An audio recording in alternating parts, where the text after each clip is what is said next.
Drawing realistic palm trees is often a challenge, and I think part of the reason for that is we've been so used to seeing them in a semi-cartoon-like way in a lot of the graphic representations of them we've seen throughout our life. But when we have a real palm tree, a real anything for that matter, we need to disconnect our memories, which are not always going to serve us well, in the particular specimen that we're drawing. And with these palm trees, the important thing to realise straight off is that they're pom-poms. They're balls of fronds, long bendy fronds coming towards us, over our shoulders, sideways, and in the opposite direction in all the same ways. And so we need to represent that sense of three-dimensionality of the shapes of the fronds. So the ones coming straight at us, we're possibly just going to see a small amount that's bent over of the tip. For ones that are coming out at angles to us on each side of that, we're going to see them in a very foreshortened view. The ones that are at the sides, that are in a sense parallel to us, we're going to see them in the full length, and they're going to be the widest part of our pom-pom, of our circle, if you like. So you can see that one of the first things I do is after I start to do the fronds, and I often do the top frond first, is I establish a guide, a series of dotted lines to help me get a sense of the roundness that I want to capture in this, because I know from experience it's very easy just to focus on the part that we're drawing. And what can happen then is that when we move to the second side of the ball of palm fronds, we lose track of what we've drawn. We're concentrating on the ones we're doing, and we get this unsymmetrical pom-pom. And so we lose the roundness. And so it's important to have a sense of that roundness throughout the overall drawing. And by doing these dots, whether we cover them with fronds or not, they're really not particularly noticeable at the end. Now, there are 3 palm trees here, and there's one that stands clearly in front, and there are the 2 behind. So the way I would tackle this is to do the front one first and to pretty much do it completely. And it's a combination, the effect of this, of positive and negative space. The shadows are very dominant, and some of the local colour, the dark green of the fronds, is very dominant too. And so we want some nice dark values from our hatching, or just by fill with our line work. Now, with these sides of the palm trees, a really important thing is not to do straight lines going down, because the sides of palm trees have very slight ripples caused by the fronds that originally grew from those points. And so we want to capture that very slight bumpiness if we're wanting to have realistic looking palm trees. It's not just the fronds. The trunk is a very important part. Now, the other thing that happens with palm trees is that we usually get some sort of pattern on the trunk, again, from how the fronds were attached. And it depends a bit on the size of the fronds, which depends on the size of the tree and the relative width of the trunk to the height. But these are very, very old palm trees, and they actually have very wide trunks. It's a bit misleading simply because they are so tall, because they would probably be at least 100 years old, these palms. And you'll notice what I've done is when I've done some hatching on the trunks, I've wanted to represent the texture that we see. I want to represent the round form. But what I've done is I've done 2 layers of rounded lines that cross each other at a shallow angle. And I'm trying to get a feel, the effect of the diamond pattern that is actually going down these trunks. I'll let you judge whether I'm successful or not.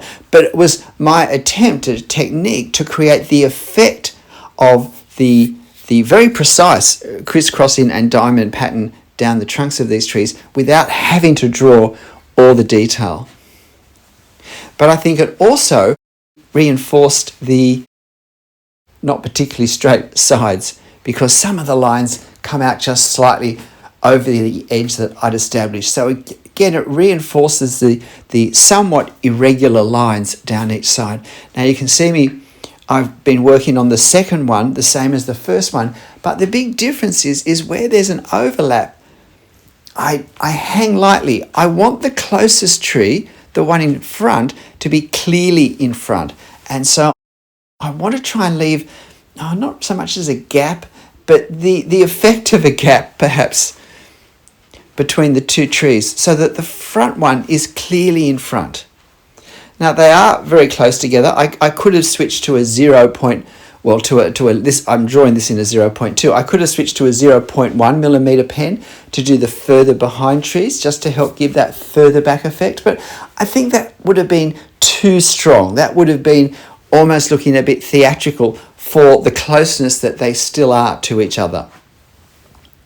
And so I'm trying to hold the pen just a bit more lightly on the paper, but I'm also trying simply to do more detail, more clearly on this closest tree. And now we have the third one as well. And if you notice that the three trunks are not parallel to each other, the center one is the straightest, the one on the left leans slightly to the left, and the one on the right leans at a greater angle to the right. And these are the sorts of details that I think can really make a scene more visually interesting. Add some lineal drama to the whole scene, or lineal tension rather, I think is probably a better phrase. And so I want to make sure I capture the angle. I don't want to have these three trunks that all look a bit straight up.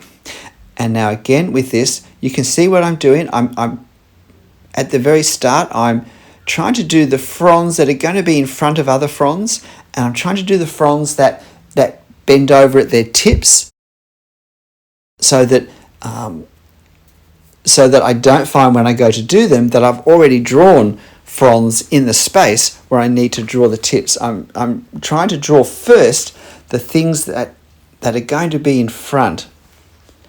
And it's not just a bush in front of a house, it's part of a frond in front of the other fronds, and so forth.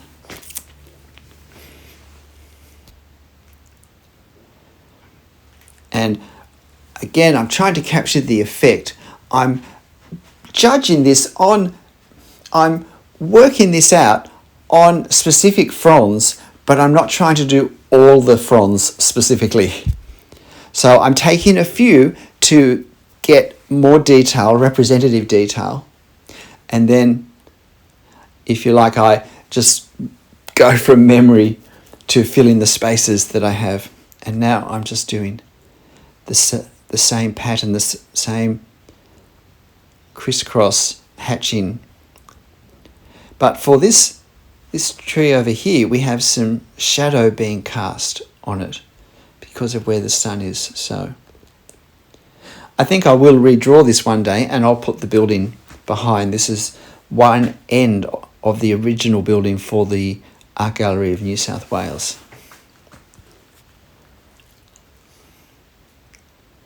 And again, just a little work where they cross over, but wanting to make sure that visually the front tree stays the front tree. And now I just spend a minute doing a few details in the front, really just because I wanted to give a sense of scale. It's very hard to know how large these trees are as it is. So I'm just putting the detail in front. Now, this took me 16 minutes to draw in total. That's including these details in front. So it really was a pretty quick drawing. I suppose I did the trees in maybe 11, 12 minutes max, and then sort of 3 or 4 minutes doing the people in front. So you're actually watching this at a speed of half as fast again.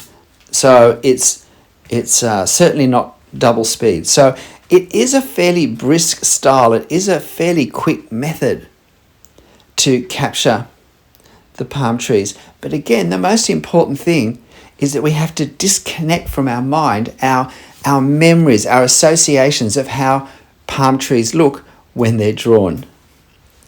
Because that's almost always not going to help us draw realistic looking palm trees. It's not that hard. We just have to see the form and then capture the effect of that form. Break it down into individual components that we draw more carefully, and then we can draw more of those components around it, but with less precision and less detail. And the brain of anyone looking at it is going to see the more clearly drawn sections and seize on what it is, and therefore the other parts will be assumed, if you like, more than actually seen. So just finishing this other person here, but there are many different types of palm trees, but this is pretty well the most common variety, I suspect. G'day, I'm Stephen Travers. I really do hope you have a go drawing these. I've posted this photo on my channel community page, so why not have a go? But look, whatever you draw and however you draw it, make sure you have fun. I'll see you next time. Bye.